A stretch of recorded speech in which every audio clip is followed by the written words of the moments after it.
Sandler rules are largely about mindset, right? This is one of my favorite Sandler rules, right? Don't spill your candy in the lobby, right? It talks a lot about getting information, right? Don't give all your information away all at once, right? Give it slowly. One of the biggest things I took away from yesterday was the candy store has changed a little bit, right? I was playing around with ChatGPT the other day, and I asked it a simple question. Why should somebody buy Sandler training? 37 seconds later, I had a very lengthy reasons why somebody should buy my product. That's interesting. Why should I buy Sandler training versus?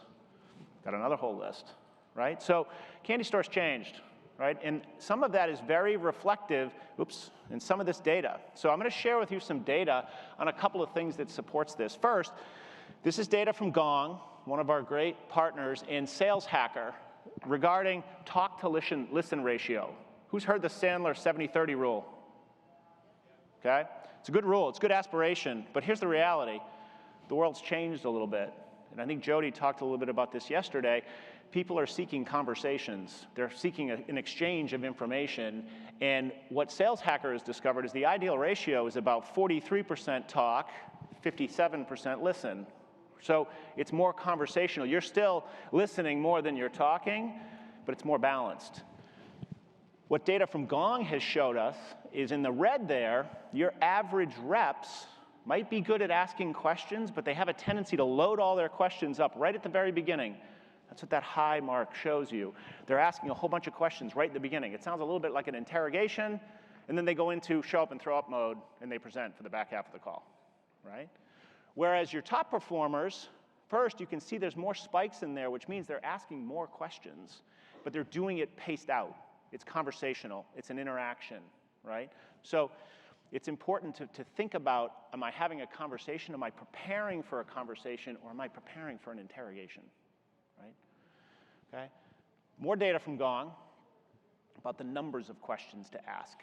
Okay, what's the sweet spot here that's going to get you the highest likelihood of success, a next step, a progressed opportunity, a closed deal? The right answer, and this is also supported by Sales Hacker and a study from Harvard Business Review, the sweet spot's about 11 to 14 questions, right? You go less than that, right? So the average salesperson, this has also been studied, asks 2.7 questions before they go into we can, we show, and they tell you an answer. Salespeople are problem solvers in a lot of ways. They find a little problem, they go right to solution, right? We got to be patient. We got to ask more questions. We got to think a little bit about how do we ask those questions in an effective way, right? So more questions, but too many questions turns into an interrogation, drops you down, right? So it goes into that synthesizing and simplifying model, right? Ask the right questions, progress the conversation accordingly. Now, this is an interesting statistic, and I wish I had some of the data from Jody's talk yesterday because this is data from sales managers, sales leaders. It was a study that we did with Sales Mastery, and sales leaders say that 42% of their team is unacceptable, needs improvement with needs analysis, and only 23% of their team are excellent or exceeds expectations. It's kind of bleak. Jody said yesterday that 67% of buyers said that salespeople don't understand their needs, right? This might be a little hopeful. The reality is, what does the customer think, right? So needs analysis becomes important. So let me give you an example of this. This is in the where you should ask these questions type model. I have a client they're a software provider. They do an education-based software. They sell into the medical community. And they have a high demand product. It's a really good product. They get a lot of inbound leads. Good for them, right? The leads are to get a demo of the product. So when they came in, and they were doing a lot of demoing, talking, showing, telling, and then chasing these opportunities. Their talk to listen ratio was 70 to 75% of the time they were talking, right? So we said, all right, let's change a little of this. You need to give them a demo because that's what they requested. That's what they're expecting. But let's change the cadence of how that demo works. Let's start with a couple of things. You have 5 big things that your product does. Lay them out to your prospects. So, Mr. Prospect, tell me, which one of these is most important to you? Okay, interesting. How come? Tell me why that one. Why don't we start our demo there? Doesn't matter if it doesn't go in the order that you want. Let's start with the one that they care about. Show them the product. Show them the features, the function, how it works. At the end of that feature function demo, they were typically saying, any questions?